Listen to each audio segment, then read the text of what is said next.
नमस्कार दोस्तों, आपका स्वागत है। आज हम भारतीय भूगोल पर आधारित अभ्यास सत्र भाग 5 लेकर आए हैं। यह सत्र उन छात्रों के लिए महत्वपूर्ण है जो प्रतियोगी परीक्षाओं की तैयारी कर रहे हैं। इस सत्र में हम उन महत्वपूर्ण प्रश्नों का अभ्यास करेंगे जो पहले परीक्षाओं में पूछे जा चुके हैं। हमारा उद्देश्य यह सुनिश्चित करना है कि आप परीक्षा के लिए पूरी तरह से तैयार रहें और सफल हों। इसलिए ध्यान से अभ्यास करें और अपनी तैयारी को मजबूत करें। अब बिना किसी देरी के हम भारतीय भूगोल के भाग 5 के महत्वपूर्ण प्रश्नों का अभ्यास शुरू करते हैं। यह वीडियो निश्चित रूप से आपके लिए उपयोगी साबित होगा।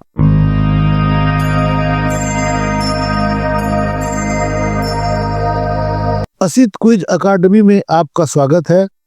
हम शुरू कर रहे हैं बहुविकल्पीय प्रश्नों पर आधारित एक नई ज्ञान यात्रा जो इंडिया और राज्य स्तर के सभी प्रतियोगी परीक्षाओं के लिए आसान भाषा में होगी। तो आइए आज का एमसीक्यू शुरू करते हैं। पहला प्रश्न आपके सामने है। क्वेश्चन नंबर 1, निम्नलिखित राज्यों में से कौन सा राज्य 3 तरफ से बांग्लादेश से घिरा है? निम्नलिखित राज्यों में से कौन सा राज्य 3 तरफ से बांग्लादेश से घिरा है? Which of the following states is surrounded by Bangladesh on 3 sides? Option देखते हैं। Option A Assam, option B Mizoram, option C Tripura and option D Meghalaya. Now correct answer is option C Tripura. Tripura Bharat का एक महत्वपूर्ण राज्य है। इसकी सीमाएं उत्तर, दक्षिण और पश्चिम दिशाओं में बांग्लादेश के साथ मिलती हैं। इसका मतलब है कि त्रिपुरा की अधिकांश सीमा बांग्लादेश के साथ लगती है, जो इसके एक अंतर्राष्ट्रीय सीमा वाला राज्य बनाता है। वहीं त्रिपुरा के पूर्व में असम और मिजोरम राज्य स्थित हैं। यह एक तरफ बांग्लादेश से घिरा है तो दूसरी तरफ भारतीय राज्यों से जुड़ा हुआ है, जो इसे एक अनोखी भौगोलिक स्थिति देता है।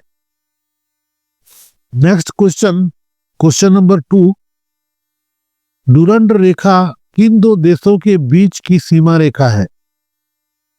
डुरंड रेखा किन 2 देशों के बीच की सीमा रेखा है?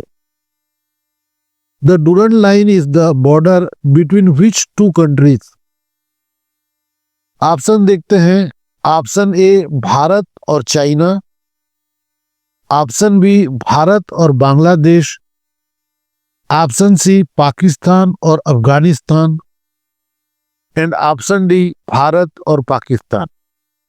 Now correct answer is option C Pakistan और अफगानिस्तान। डुरंड रेखा अफगानिस्तान और पाकिस्तान के बीच की सीमा रेखा है। यह रेखा नवंबर 12, 1893 में ब्रिटिश भारत और अफगानिस्तान के बीच हुए एक समझौते के तहत बनाई गई थी। इसकी लंबाई लगभग 2430 से 2600 किलोमीटर है। 1947 में पाकिस्तान के बनने के बाद से अफगानिस्तान इस सीमा को आधारिक तौर पर स्वीकार नहीं किया है। इस वजह से यह रेखा दोनों देशों के बीच विवाद का एक बड़ा कारण बनी हुई है। नाउ नेक्स्ट क्वेश्चन नंबर 3, वर्ष 1953 में जब आंध्र प्रदेश एक अलग राज्य बना तब उसकी राजधानी क्या थी? When Andhra Pradesh became a separate state in 1953, what was its capital? Option देखते हैं। Option A Hyderabad, option B Kurnool, option C Vijayawada and option D Amaravati. Correct answer is option B Kurnool.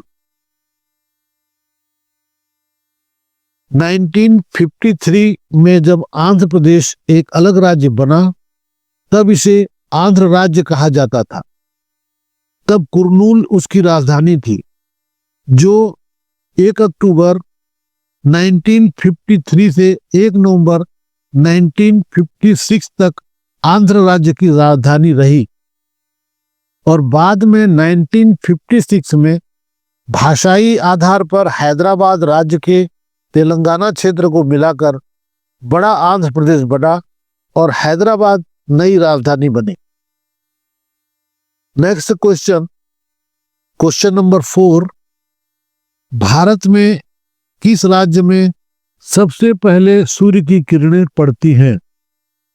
Bharat में किस राज्य में सबसे पहले सूर्य की किरणें पड़ती हैं? In which state of India do the first rays of the sun fall? Option देखते हैं। Option A Sikkim, option B Paschim Bengal, option C Mizoram, option D Arunachal Pradesh. Now correct answer is option D Arunachal Pradesh. Bharat में सबसे पहले सूर्य अरुणाचल प्रदेश के अंजाव जिले में डोंग गांव में निकलता है, जो देश का सबसे पूर्वी बिंदु है, जो पूर्व दिशा में होने के कारण सूर्य की पहली किरणें प्राप्त करता है और इसे उगते सूरज की भूमि भी कहा जाता है, जहां सूर्योदय सुबह 3 से 4 बजे के आसपास होता है, जबकि देश के बाकी हिस्सों में अभी रात होती है। डोंग गांव लोहित, ब्रह्मपुत्र और सती नदियों की संगम पर स्थित है और एक प्रसिद्ध पर्यटन स्थल बन गया है। Now next question, question number 5, Bharat का सबसे प्राचीन पर्वत कौन सा है? भारत का सबसे प्राचीन पर्वत कौन सा है? Which is the oldest mountain range in India?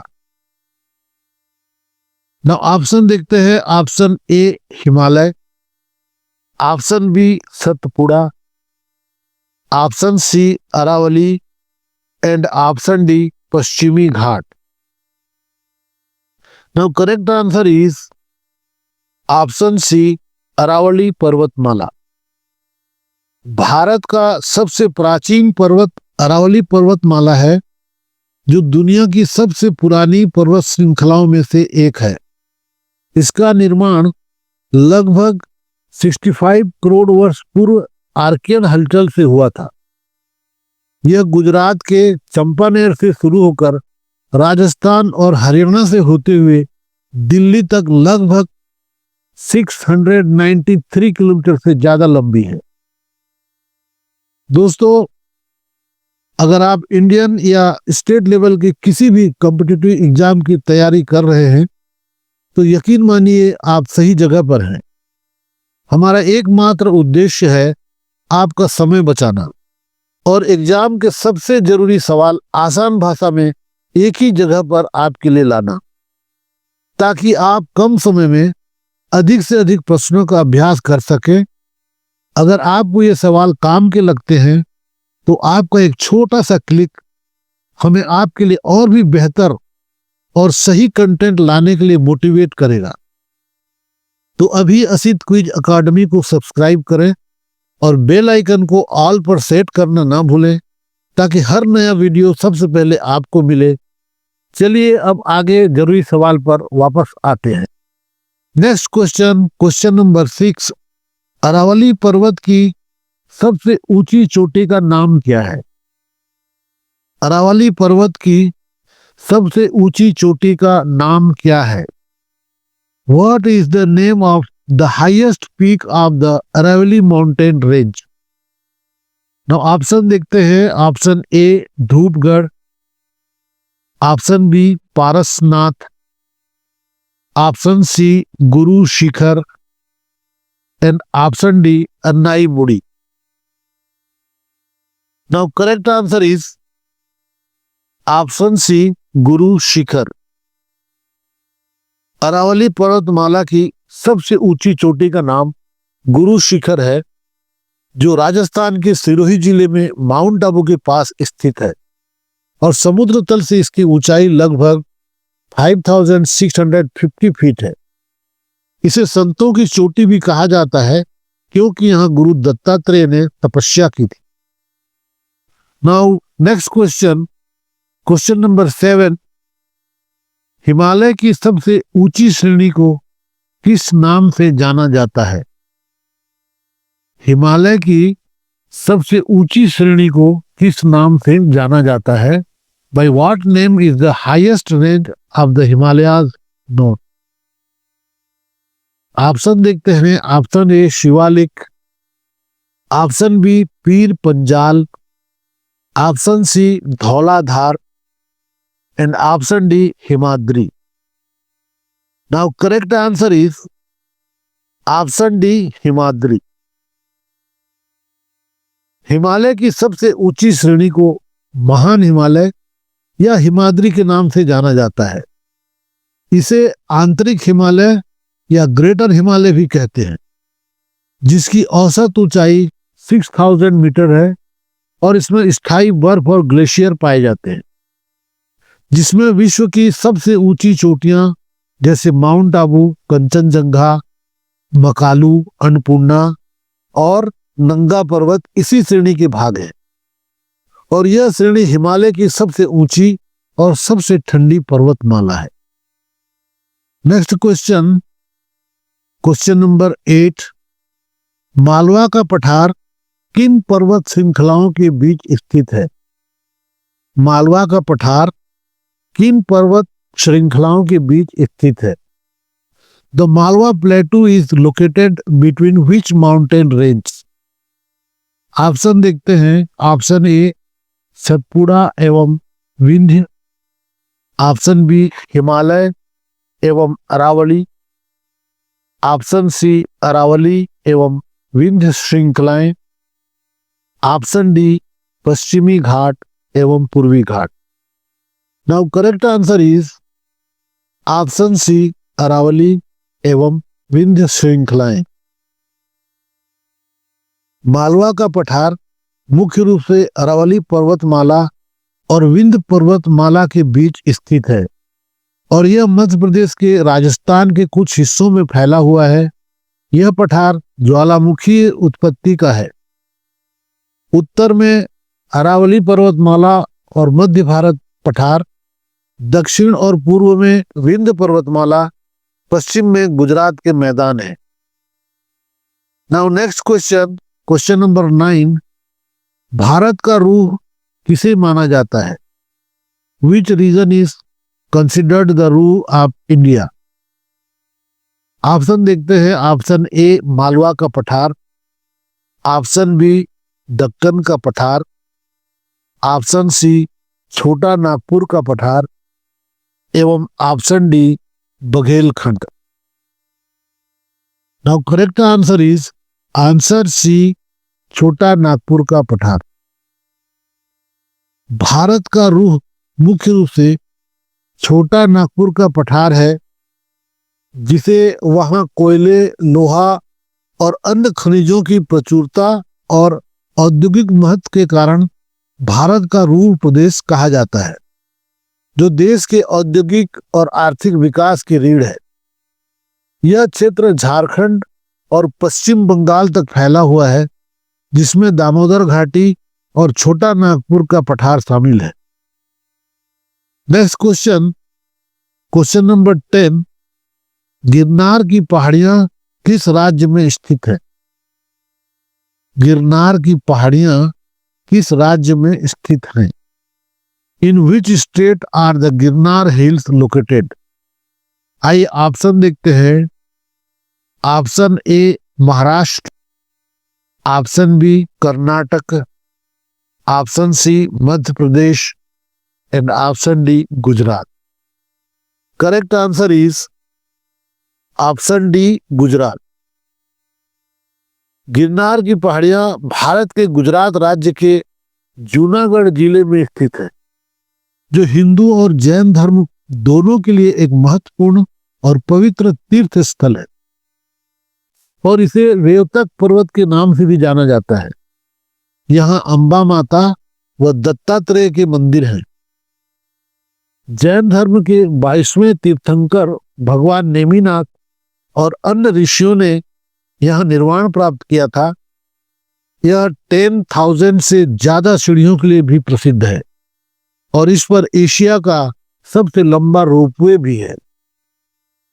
दोस्तों, वीडियो समाप्त होने से पहले एक पल रुकिए और खुद का मूल्यांकन कीजिए। अगर आपने 7 या उससे अधिक सवाल सही किए हैं तो बधाई हो, आप बिल्कुल सही दिशा में आगे बढ़ रहे हैं। कमेंट में जरूर बताइएगा। और अगर 7 से कम सवाल सही हुए हैं तो बिल्कुल चिंता मत कीजिए, यह सीखने की शुरुआत है। अभ्यास जारी रखें। असित क्विज अकादमी आपके साथ है। बेहतर तैयारी के लिए इस सीरीज के भाग 1 से भाग 4 तक जरूर देखिए और अपनी अभ्यास की रफ्तार बढ़ाइए। बहुत जल्द भाग 6 आने वाला है, उसका इंतजार कीजिए। हम आपके लिए और भी बेहतर और उपयोगी सवाल ला सकें तो कृपया चैनल को सब्सक्राइब करें, वीडियो को लाइक करें और इसे अपने दोस्तों के साथ शेयर करें। आज के लिए बस इतना ही। फिर मिलेंगे इस वीडियो के भाग 6 में। तब तक अभ्यास जारी रखें। लगातार अभ्यास ही सफलता है। शुक्रिया दोस्तों। जय हिंद।